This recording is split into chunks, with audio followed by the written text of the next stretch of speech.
Саламатсыздар ма балалар? Оқушылар отыра беріңдер. Құрметті оқушылар, бүгінгі тақырып мамандықты таңдау, болашақты таңдауды сағат өтеміз. Қазіргі кезде біздің еліміздің басты міндеті жақсы маман иесін даярлап шығару. Мамандық таңдайтын сәт ол сендердің.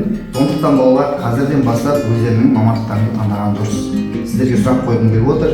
Болашақта қандай маман иесі болғанын келеді? Кәнекей, кім жауап береді?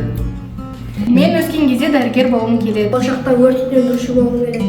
Мен болашақта тіс дәрігер болғым келеді. Амина, сен кім болғың келеді? Мен болашақта дәрігер болғым келеді. Мен өскенде теміржол басшысы болғым келеді. Мен өскенде хирург болғым келеді. Мен болашақта IT программист болғым келеді. Дизайнер болғым келеді. Мен болашақта ұстаз болғым келеді. Мансұр, сен кім болғың келеді? Ағай, мен болашақта дәрігер болғым келеді. Мансұр, сен қалай дәрігер болғың келесің? Соңғы кездері сенде биология химия бағаларың төмен ғой. Дәрігер болу үшін сол пәнді жақсы оқу керек қой. Мансұр, шынымен де сабақтарың төмен ба сенің?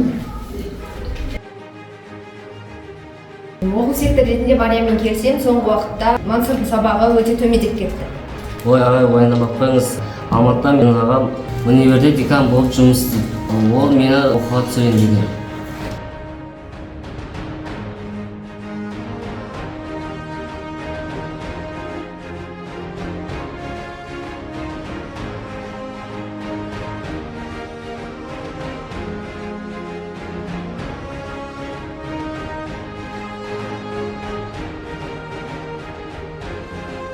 Мансұр, бұл сенің өз таңдауың ба? Иә.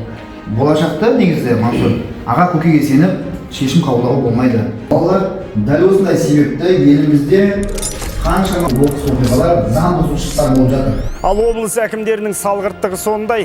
Жолдың ақшасын жегендер парамен ұсталды. 17 миллион теңгені басшысының үстінен пара алу дерегі бойынша қылмыстық іс қозғалды. Күдікті өндірістегі қылмыстық істі қысқарту үшін 5000 ақш долларын талап еткен.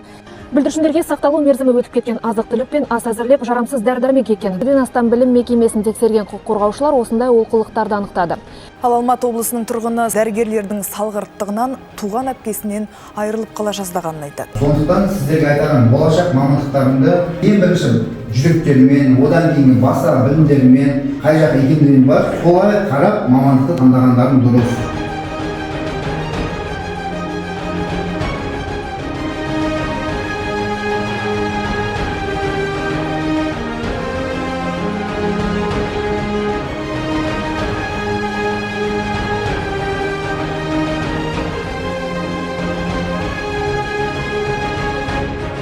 Түсіндік ба?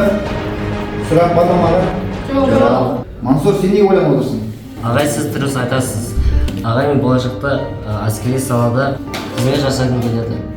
Жарайсың Мансұр, дұрыс шешім қабылдағанына ризамын. Болашақ бүгіннен басталады. Сол болашаққа сыбайлас жемқорлықсыз қадам басайық.